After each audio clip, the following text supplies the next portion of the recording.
Yan na mga kasimula. Hindi namin na ipakita sa inyo yung pag-welding ko nito kasi walang taga-video. Ayan o. Yan na namin kanina.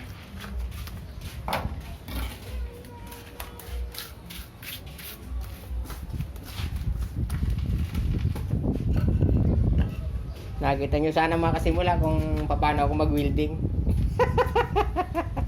Di, joke lang. Yan, nakatagalawin.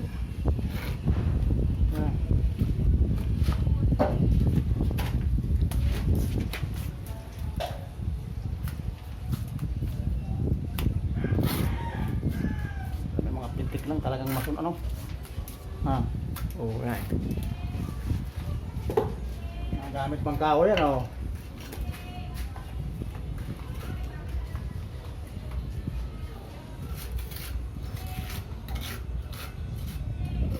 Mamaya na natin yung dalawin. Batuhin mo lang siya, batuhin mo lang. Tapos mamaya mo na ano yun. Yan din diskarte dyan. Wala na yan. Punuin mo lang, punuin. Hindi alam na.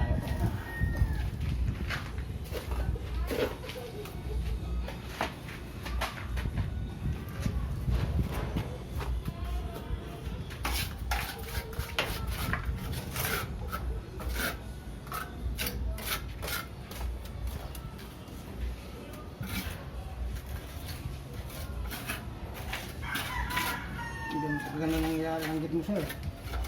Ganda, di ba? Mamaya na yan sa labas na yan.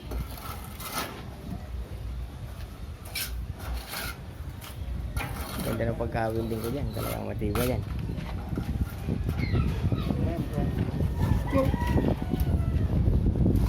Ito mga kasimulang problema lang namin, no? Hindi kasi maganda yung pagkakatayo ng poste. Ang laki ng habulin namin dyan. Sa ano ng ano yan, gumawa. Aywan ko ba kung sinong gumawa niyan, palpak. Grabe. Hindi kayo gumawa niyan. Hindi ba kasuhan yun? Yan. Hindi ba kasuhan yun?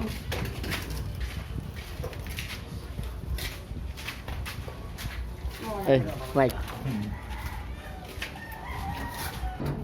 Oh, mga kasimula, oh. Tingnan nyo kasi. Ang ganda ng pagkakadali, oh. Saglit lang. Wala pang isang araw, nakapagkabit na kami ng ganun mga diskarte.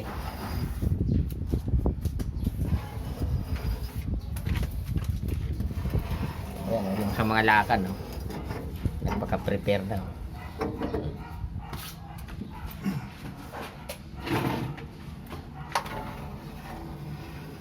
Diba? Galing ng trabador ko. Amerikano. Hindi ka lugi. Biruin mo wala pang isang araw nakapagkabit na kami ng gate. Oh. Sarado na. Oh, bukas. Sama ng welding daw. Bukas titirahin namin tong hagdan, pakyat. Gagawin na namin hagdan bukas.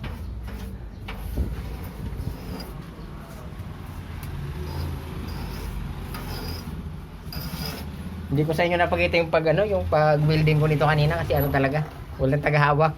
Naabala kami. Welding na, ano na siya.